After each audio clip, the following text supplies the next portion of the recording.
I think he honestly hit the nail on the head. Honestly, whoever is in control of Africa is in control of the future. Mm-hmm. You know, obviously Africa is the wealthiest continent when it comes to resources, and they've been being stripped of their resources for centuries.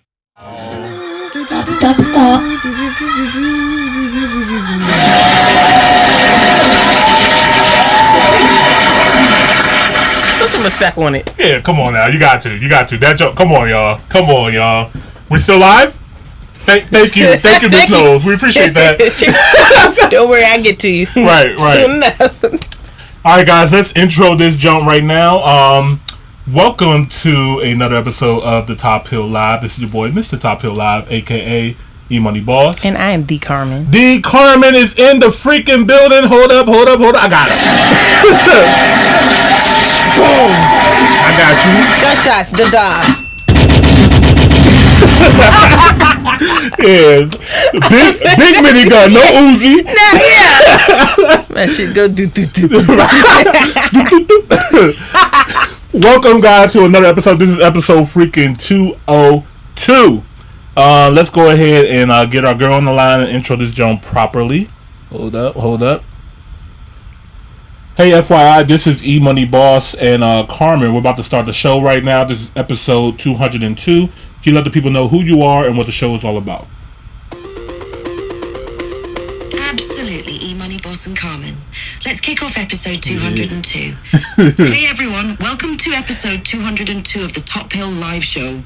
I'm FYI, your creative voice assistant, excited to join your dynamic hosts E-Money Boss and Carmen as we continue our journey of bridging the gap between African cultures on the continent and in the diaspora. We dive into music, real estate, culture, and much more. We're all about celebrating diversity and building a global community through rich conversations and live reactions. Whether you're tuning in from Lagos, London, Johannesburg, or Jamaica, this show is for you. Join us as we explore trending topics, share unique experiences, and fuel our passion for traveling to Africa. Thank you for being part of the Top Hill family.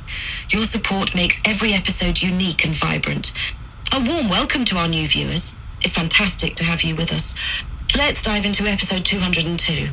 Now back to our amazing hosts, E-Money Boss and Carmen. Thank you, FYI. Just imagine, like, by the time we get episode 300, she'll be like a full-blown, like, graphic, like... Exactly. She'll be a hologram that's going to pop up right here. You're like, what's up, y'all? I don't think I've ever seen this artist before. Nash? Okay, we're done doing politics. I can take my glasses off. Okay. All right. Actually, we're not done doing politics. We're gonna finish this off. I want to know what the heck is Trump about to do with Africa, man? Like this is the show bridging the gap between the cultures and stuff like that. Donald Trump is our president right now in the United States. I want to know what his plans is for Africa, if there is any. I just happen to see this, curious about it. Let us know what you guys' thoughts are in the comments as well. And yeah, man, let's get right into it. All right. What is going to happen is that we are going to see a United States of America which thinks that is losing its grip. So I am of the view, which is subject to being second guessed, that a Trump presidency may very well be the presidency that will quicken the end of the wars. I am of the view that the United States of America is going to be very active in Africa as a reaction to China and Russia, and as a reaction to other players such as the Emiratis and the Turks. This is a small extract of one of the most raw and unapologetic speeches you will ever hear from a wise African called Professor PLO Lumumba. Listen carefully to everything he is talking about because the amount of wisdom in it is mind-blowing. The United States of America is a country that cannot be ignored. It still has the strongest economy in the world. It is hegemon militarily. It is a strong nation. Economically, it is a strong nation. And the reality of the world is that the law of the jungle is still alive and well. Is survival of the fittest, the dying of the least suitable. And in truth, power still springs from the barrel of the gun. So we in the continent of Africa must pay attention. You remember that the United States of America has a basis in a number of African countries, and going forward, we must define, particularly in the continent of Africa, we must define how we are going to engage with the United States of America. And my considered view is that a strong Africa will be able to engage in a much more creative and symbiotic way. A weak Africa will be manipulated by the United States of America, notwithstanding who is the president of that country after the 5th day of November, and of course after inauguration in the month of January 2025. I've always held the view that the Democrats and the Republicans in the United States of America are two sides of the same coin. I agree. So that in terms of international relations, I do not think that anything changes fundamentally. In my view, the United States of America has certain anchors which don't change in a dramatic manner simply because there is at the helm a president who is a Democrat or one who is a Republican. Of course, there are certain things that will happen a lot more prominently when a Republican president is in power, but in real terms, there are two sides of the same coin. The United States of America still wants to be the hegemon in the world. They want to control affairs. They want the dollar to remain the dominant currency in the world. They want their military to be the strongest in the world. They want to dictate what happens not only in the continent of Africa, but in Asia. They want to be dominant in business. They want to be dominant in science. And it matters not who is at the helm, because I think beyond the faces, and in spite of the faces, whether Republican or Democrat, there is something that the American administrative machine does in the interest of the United States of America. Trump argues and is on record as saying that he'll do everything in his power to bring the wars to an end.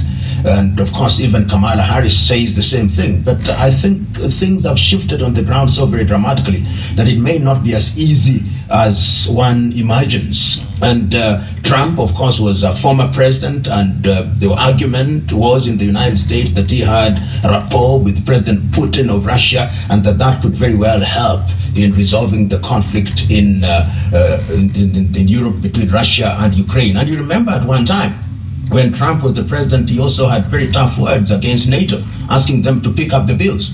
So I am of the view, which is subject to being second guessed, that a Trump presidency may very well be the presidency that will quicken the end of the wars. That is my own view, but easier said than done. One must be cautious in making such statements. The United States foreign policy, when one talks about Kenya or Africa, remains fundamentally constant. But there are those who observe, and I'm one of them, that during Republican presidencies, the United States of America does appear to support many more programs than during the Democratic presidencies, which is full of rhetoric and short on action. And I am of the view that the United States of America is going to be very active in Africa as a reaction to China and Russia, and as a reaction to other players such as the Emiratis and the Turks. Take, for example, in the single area, the Belt and Road Bridge program that is being done by the Chinese. The Americans are already responding with what is called the Lobito Corridor, which is to build a railway from Lobito in Angola through to Zambia and the Democratic Republic of Congo for purpose of extraction of minerals. And of course they will also be reacting to the presence of Russia in the Sahel region and the presence of China as one of the leading partners of many African countries. So one will begin to see once again Africa being a theater of contestation of different powers, and those powers are the United States of America. Of course, one sees that even France, and it's not lost on me that the French have actually announced that they'll have a meeting of the Francophonies in 2026 in Kenya. Beggars belief. I do not know why they should do that. Kenya is not a Francophonie. You've seen the British also through the Commonwealth becoming a lot more aggressive. The Turks are equally aggressive. The Emiratis are equally aggressive. The Chinese are a little bit more subtle. They don't make as much noise as others do, but you see them in different areas. So what is going to happen is that we are going to see a United States of America with things that is losing its grip, and therefore whoever wins it's going to be a time for activity in the continent of Africa. Kenya remains strategically very important in the Eastern Africa region and in the Horn.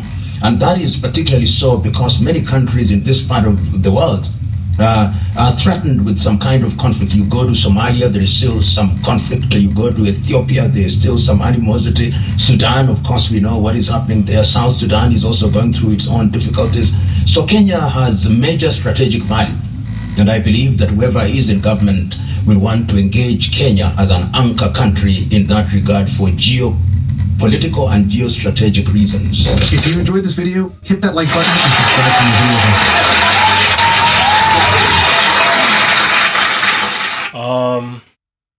Yeah, man comes out very wise. I think he honestly hit the nail on the head, honestly. Whoever is in control of Africa is in control of the future.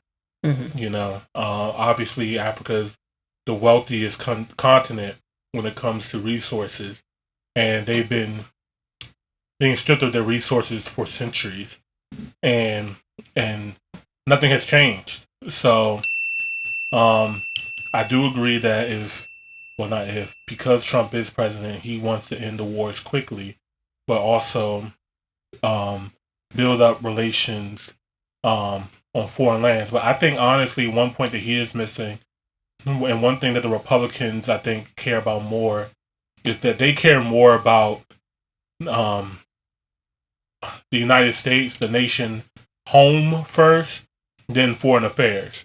The Democrats, I think, lean more towards being out in foreign affairs, which we have seen with the Russia-Ukraine conflict, the Israel and Gaza, Hamas conflict. Always sticking their nose in some shit. Always sticking their nose in something. The Republicans are like, we're going to focus on home first, and we're going to still do things, and that kind of goes to show too when Trump put up to NATO was like, yo, we're not going to keep funding all of your stuff for you. You guys are going to have to put in some work too. You guys want us to protect you and be your allies and do this stuff. You guys are going to have to pay your own fair share. You know what I mean? So, I'm not necessarily sure how Trump is going to be that involved in Africa, based off of this video or anything that's seen from him lately, but I'm definitely going to keep my eyes on it for sure.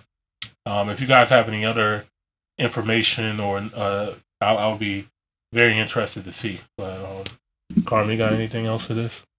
I think you hit the nail on the head. Cool. All right. Let's get into y'all's reactions today. Top hill.